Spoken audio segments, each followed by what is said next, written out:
everyone, it's Raquel of Raquel's Caribbean Cuisine, and today I'm going to do something a little bit different.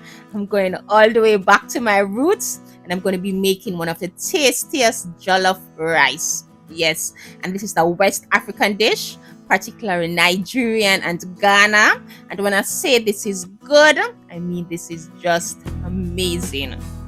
Okay, so I'm gonna start with these beautiful peppers, and a jollof rice is not quick 1 2 3 recipe. No, it actually takes time, lots of preparation, but the end result is just gonna work every minute. So here I have some bell peppers, tomatoes, scotch bonnet pepper, some pimento peppers, also some garlic and onion.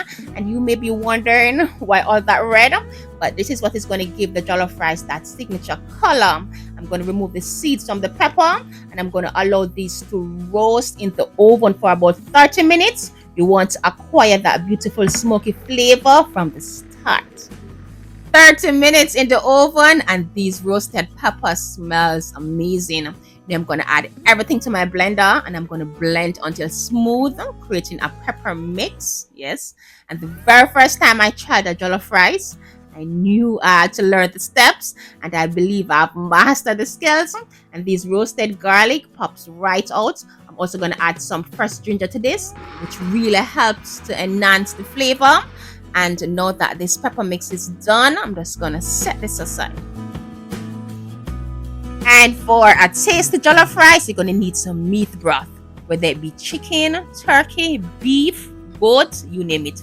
It's your choice. So here I have some nice roast chicken pieces that I'm going to season to make a nice chicken broth.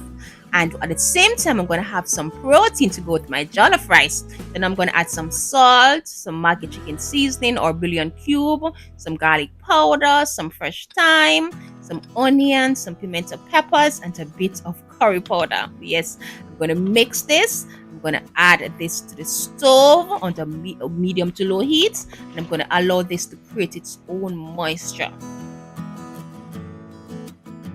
About 7 minutes in, and this have started to create its own juice. I'm going to give this just another 2 minutes, then in with some water, not too much, because you want to create a really rich, tasty chicken broth.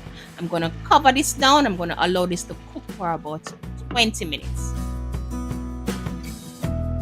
20 minutes later, the chicken is cooked all the way through, and these simple ingredients and this broth smells amazing. Now I'm going to remove all the chicken pieces, then I'm going to strain this flavorful broth.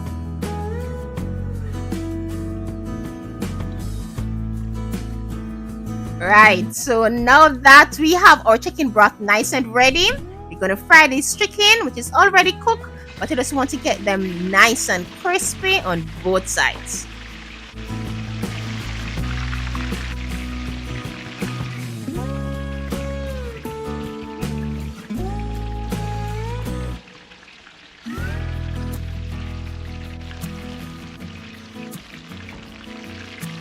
And these are looking good. I'm just going to remove them from the pot. And this took about 5 minutes to get them nice and crisp. Now I'm going to use some of the same chicken oil to start the jollof rice.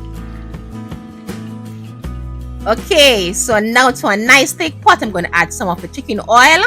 Then I'm going to saute some onions. And everything at this point is done under very low heat, because you really don't want these onions to burn. I'm going to give this just about 2 to 3 minutes, then in with some tomato paste. Yes, and this is what is going to help to give the jollof rice that signature color and flavor. I'm going to mix, constantly mixing for about 10 minutes, because you want this tomato paste to be thoroughly cooked.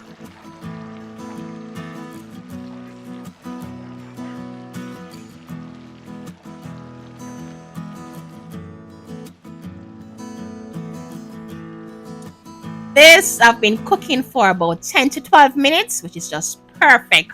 Now in with the pepper mix, and because the peppers were roasted, you are getting that beautiful smoky flavor. Gonna mix this nicely, and remember, really low heat because it's gonna start to splatter, but we're gonna season this nicely. So I'm heading straight to my kitchen garden for a few fresh bay leaves, which also gives this a great flavor. Also gonna add some salt, some fresh thyme, some paprika, some curry powder, some bouillon cubes, also some white pepper. I'm gonna mix this, and at this point you could taste this, make sure the flavor is on point. Then I'm gonna cover this, half cover this, and I'm gonna allow this to cook for about 30 minutes, stirring in between time.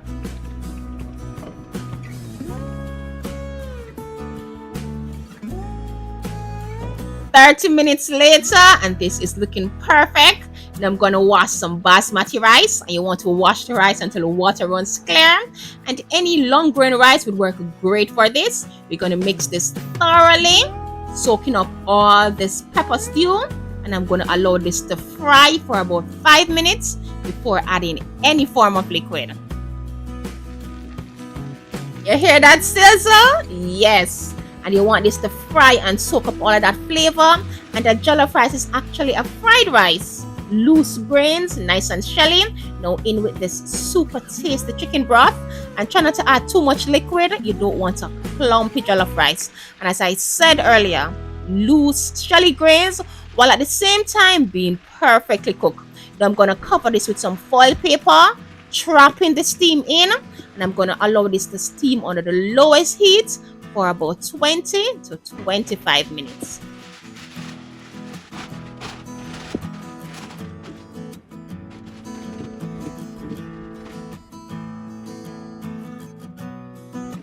"25 minutes later, and this is perfection.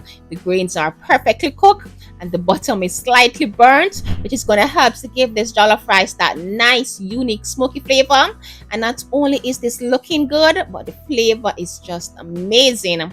Lastly, I'm going to add some butter, which is going to help to give it some moisture. Also in with some onions and tomatoes. And it is done. I went ahead and added the chicken to the pot, and I have to say it's time consuming, but best believe I enjoy every bite. The unique smokiness infused with the spice and all the other flavors combined, really nice. I want to thank you so very much for watching.